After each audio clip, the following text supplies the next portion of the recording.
తెలంగాణ సెక్రటరియట్లో health policy GO leakage వ్యవహారం ప్రకంపనలు రేపుతోంది. ఈ సంఘటన ప్రభుత్వ వర్గాల్లో తీవ్ర కలకలం రేపింది. కేటీఆర్ కు లీకేజ్ చేసిందెవరు, ఎందుకు చేశారు, దీని ఉద్దేశం ఏంటి అన్న కోణంలో విజిలెన్స్ అధికారులు లోతుగా దర్యాప్తు చేస్తున్నారు. పరిశ్రమల శాఖకు సంబంధించిన హిల్ట్ పాలసీ లీకేజీ అంశంపై దర్యాప్తు వేగవంతమైంది. ఈ నేపథ్యంలో సంచలనాలు బయటపడుతున్నాయి. చెప్పాలంటే సెక్రటరియట్ నుంచే జీవో కాపీ లీక్ అయినట్లు విజిలెన్స్ అధికారులు గుర్తించారు. జీవో కాపీని నేరుగా బీఆర్ఎస్ వర్కింగ్ ప్రెసిడెంట్ మాజీ మంత్రి కేటీఆర్ కు పంపినట్లు గుర్తించారు. అయితే ఈ కాపీని పరిశ్రమ శాఖలో ఉన్న అత్యున్న స్థాయిలో ఉన్నవారే సెండ్ చేసినట్లు అధికారులు భావిస్తున్నారు.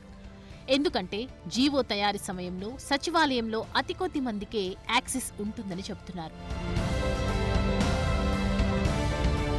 అయితే ఇప్పుడు లీకు వీరుడిపై ప్రభుత్వం ఎలాంటి చర్యలు తీసుకుంటుందా అనేది హాట్ టాపిక్ గా మారింది. సీన్ కట్ చేస్తే ప్రస్తుతం లీకు వీరుడు కేటీఆర్ మధ్య ఉన్న సంబంధాలపై అధికారులు ఆరా తీస్తున్నారు. ముఖ్యంగా ప్రభుత్వాన్ని ఇరుకున పెట్టాలనే ఆలోచనతోనే ప్లాన్ ప్రకారమే పంపించారా అనే కోణంలో విచారణ చేపట్టారు. అంతర్గత కారణాలు కూడా తెలుసుకుంటున్నారు.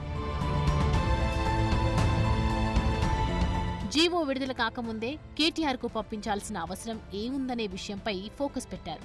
లీకేజీ ద్వారా ప్రభుత్వాన్ని బద్నాం చేయడానికి ప్రయత్నాలు జరిగాయా అనే కోణంలో కూడా విచారణ చేపట్టారు. అధికారుల ప్రశ్నలకు సమాధానాలు బయటకొచ్చాకే ప్రభుత్వం చర్యలు తీసుకోనున్నట్లు తెలుస్తోంది. చెప్పాలంటే పాలసీ తయారీ దశలోనే సమాచారం లీక్ కావటంపై విస్మయానికి గురిచేస్తోంది. ఇప్పటికే హెల్త్ పాలసీపై విపక్షాలు విమర్శలు గుప్పిస్తున్నాయి. అటు బీఆర్ఎస్, ఇటు బీజేపీ, కాంగ్రెస్ ప్రభుత్వం భూకుంభకోణానికి తెరలేపిందని ఆరోపిస్తున్నాయి. ఇదే సమయంలో ప్రభుత్వం కూడా సాలిడ్ కౌంటర్లు ఇస్తోంది.